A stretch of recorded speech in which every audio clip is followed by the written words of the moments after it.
Hi, this is Remembering the Past, the show where we talk about people who died recently who've had a profound effect on our history, our society, or our culture.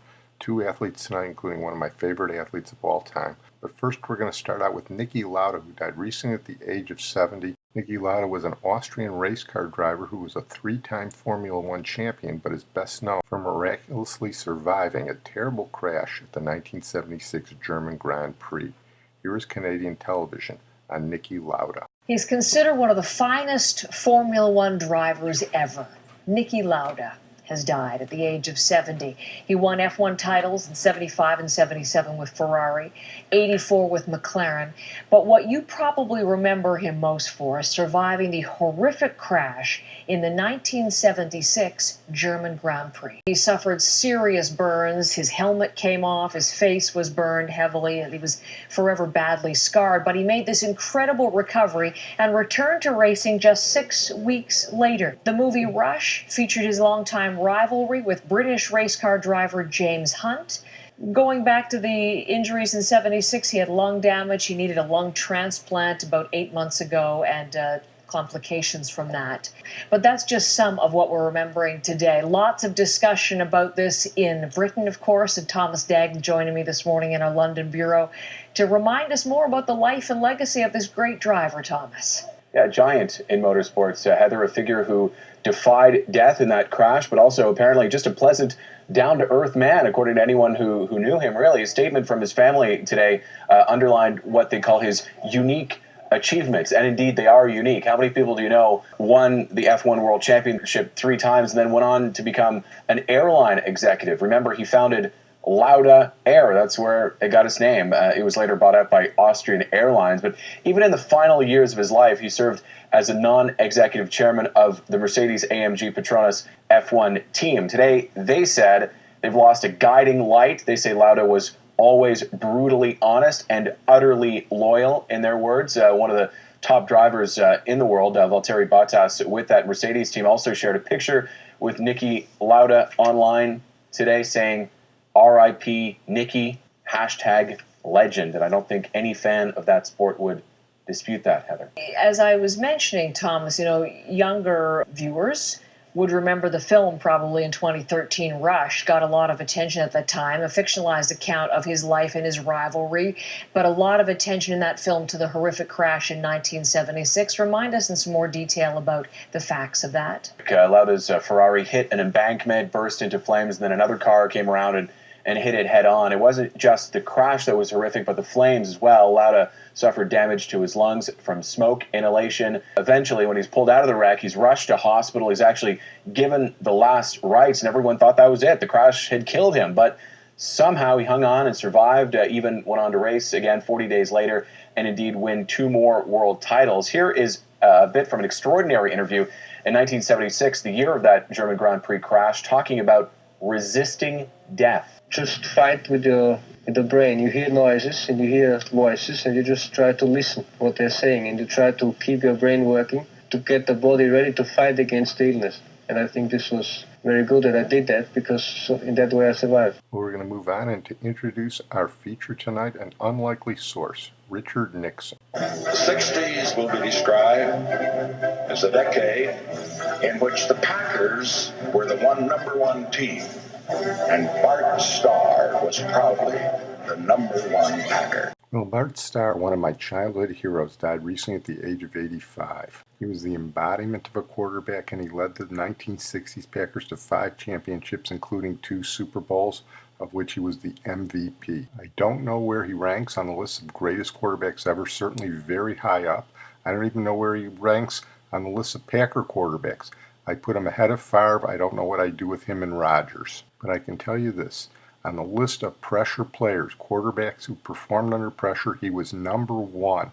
Yes, you Tom Brady fans. Yes, you Peyton Manning fans. Yes, you Johnny Unitas fans. Bart Starr was the #1 pressure quarterback of all time. In fact, he might be the #1 pressure player of all time in any sport. Yes, you Michael Jordan fans. Bart Starr rarely failed under pressure. But besides that, he was a gentleman. He lived near some of my relatives in De Pere in the 60s, and no one had a bad word to say about him, and he was always doing things for the community. With his modesty and generosity, he was everything you'd want a quarterback hero to be. Here's the NFL on Bart Starr. As a quarterback, Bart Starr was a model of efficiency. As a man, he was, and still is, a model of good behavior. He doesn't smoke, he doesn't swear, he leaves the vodka out of his screwdrivers, gets his hair cut regularly, and when he played with the Green Bay Packers, he often insisted that his teammates put their dirty towels in the laundry bin to make the team manager's job easier. Now, don't get the idea that Bart Starr was a wimp, because he wasn't. In tough pressure situations, he filled the soft spots with steel. He played in 6 championship games and won 5. He once threw 284 consecutive passes without an interception. But perhaps the most significant fact about Bart Starr was that he had the ability to adjust, to work, and to grow, and most importantly, to eventually become what his quiet but driving ambition demanded, to be a champion. In 1958, the Green Bay Packers were the worst team in the NFL. Their quarterback was a shy, courteous young man named Bryan Bartlett Starr, who seemed to be living proof of the old adage, nice guys finish last. We beat Green Bay 40-0, and Bart just had a miserable game, and the fans were booing him in Green Bay, if you can imagine that. After losing 40-0, instead of ducking his head and running for the tunnel, Bart came over and congratulated us. Great guy. In 1959, the Packers hired coach Vince Lombardi, a determined winner who had no patience for gracious losers. Well, I think that Coach Lombardi probably felt that I wasn't strong enough to be the leader that he was looking for. He was volatile, explosive, impulsive, loud, abrasive, nasty, if you will, and I wasn't. Probably I gave the impression to him that I wasn't as strong a leader maybe as he had hoped for.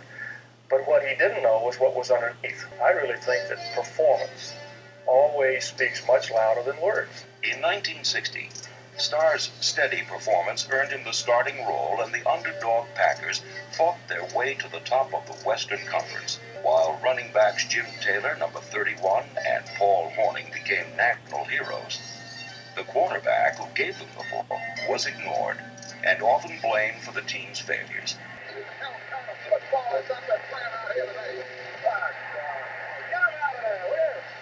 Belittled by his coach and bullied by his opponents, Starr's faith and courage were constantly tested.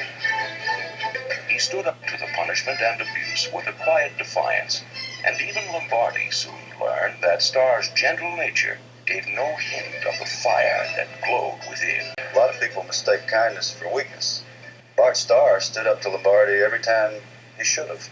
I told him, I said, look, Coach, I said, I can take all of the chewing you want to dish out. And I said, I understand your personality, and that's all well and good. And I said, that doesn't bother me. I said, but what does bother me is the fact that you're telling the team one thing, but you're expecting certain things of your leaders, of your quarterbacks, and you expect me to go out there and lead them. And I said, I can't do that if you're going to chew me out in front of them. I said, now, if I've got a chewing out coming, fine.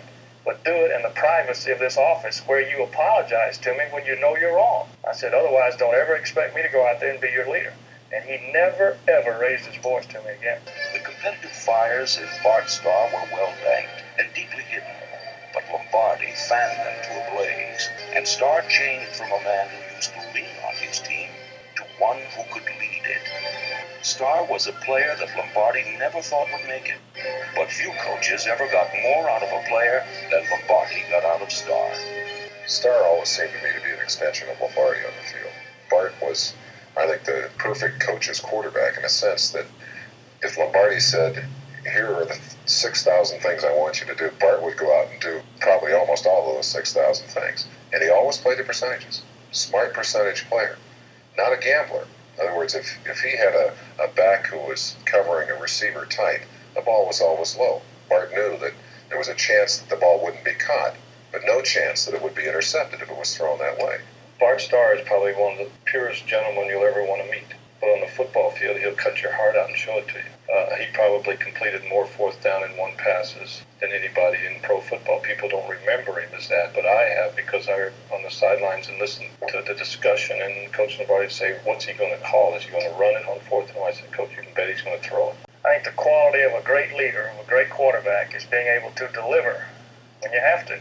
Anybody can play when there's really nothing at stake, regardless of the game, regardless of the situation. But I really think the measure of the player is how well he plays under pressure when you have to win. Above all, Bart Starr was the consummate pressure player, and he proved it by winning 5 championship games in 1966. Lombardi's Packers won their second straight NFL championship game and 4th league title when Starr threw 4 touchdown passes to defeat the Dallas Cowboys. Weeks later, in the first Super Bowl, Packers defeated the Kansas City Chiefs 35-10. Starr was named the most valuable player, and the coach who once doubted him had by now become his biggest fan. And together they went on to make pro football history. 1967 championship game, a small step for Bart Starr, was a giant leap for the Green Bay Packers, who became the first and only team in NFL history to win 3 consecutive championship games. In the second Super Bowl, the Packers crushed the Raiders 33-14, and Starr was again named the game's most valuable player. Unlike most of the great quarterbacks, Bart Starr was made, not born. Little known fact about Bart Starr: he suffered a severe back injury at Alabama as a result of a hazing incident. He got married while he was on the team, and worse yet, to an Auburn girl. So the varsity letterman beat him with a paddle until his back was so bad he couldn't play most of his senior year. The story was it was during a kicking exercise, and it wasn't until years later that the extent of the injury was diagnosed. Thought that hazing injury might not have been rejected by the Air Force, never played for the Packers, and had he played his senior year, the Alabama coach might not have been fired, and Bear Bryant might never have come to Alabama. So it's interesting to speculate what might have happened. Here are some of his contemporaries on Bart Starr, including Deacon Jones, and they also talk about the famous Ice Bowl, which we've talked about many times before. 16 seconds, 16 inches, 16 degrees below zero, and the most famous quarterback sneak in history. It was Starr who brought on the renaissance of Green Bay's attack. Time and again in crucial third down situations when success was vital to keep scoring drives in progress. With Starr, you think of success. With any of the other guys, you can picture failure. With Starr, you never think of failure. When I think of Bart Starr, I always think of the play-action pass on 4th and 1, which he always seemed to throw for a touchdown. 4th down and 8. What a brilliant comeback by the world champion Packers. People think I hate quarterbacks, and I do. But there are quarterbacks I admire, too. I think Starr doesn't get the credit he deserves because his persona is in the shadow of his coaches. But one of the great things about Starr is that never bothered him. It was not about Bart Starr. He was about winning, which was what Lombardi taught. You're talking about clutch situations, the ice ball. In the 1967 NFL Championship, Starr snuck through in the clutch. When you talk about comeback quarterbacks, they've got to have an awareness beyond the X's and O's. 16 seconds remaining. They are still inches away from that goal line. Vince couldn't possibly know what the footing was like right there, but Bart would. When Bart came to the sideline and said, I can take it in, Lombardi put his faith in him, and he delivered. Starr begins the count. Takes the snap. He's got the quarterback. When you think about all the clutch plays he made to get them to the 1-yard line, and then the intelligence and the courage to go over to the sidelines and tell Vince Lombardi, no, Vince, we're not running that play. Let's run this play. With 16 seconds to go and no timeouts left, 20 degrees below zero, to me, I don't think you can define clutch any better than that. He was clutch, and he always gave credit to others. You could put him in today's NFL, give him Belichick and the Patriots, and you get 6 Super Bowls. In fact, you might even get more. Well, I'm going to close on that note. I want to thank my producer and IT genius, Sid Tepps. With the death of Bart Starr, a little part of my childhood is gone forever. Such a wonderful player, a wonderful hero, and a wonderful person. He's a legend in Green Bay and a legend in the NFL, as he should be. And as a final tribute to him, we're going to close with the Disney song, When You Wish Upon a Star.